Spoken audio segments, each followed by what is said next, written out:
अपने आसपासની બનતા ઘટનાઓના સમાચાર જોવા માટે HK24 news channel like, share અને સબસ્ક્રાઇબ કરવાનું ભૂલશો નહીં। વડનગર નગરપાલિકા વિસ્તારમાં ઉભરાતી ગટરોના પાણીથી સ્થાનિક રાહદારીઓ ત્રાહિમામ। પાલિકા તંત્રની વિકાસની કામગીરી પર સવાલો ઉઠ્યા। વડનગર અર્જુન બારી દરવાજાથી જનરલ હોસ્પિટલથી સીપુરના રસ્તા પર અંડરગ્રાઉન્ડ ગટર પાણી 4 રસ્તાઓ પર નદીની જેમ વહેતા રાહદારીઓ, સ્થાનિકો, વાહન ચાલકોને ભારે હાલાકીનો સામનો કરવો પડી રહ્યો છે। વડનગર નગરપાલિકા વહીવટીતંત્ર ઘોર નિંદ્રાધીનમાં હોય તેમ દેખાઈ આવે છે।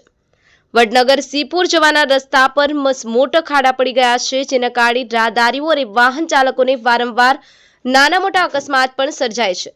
આ દૂષિત પાણીના કારણે અર્જુન બારી દરવાજાના સ્થાનિક રહીશો ડેન્ગ્યુ જેવા ભયંકર રોગચાળો ફાટી નીકળવાની દહેશત પણ ફેલાઈ રહી છે।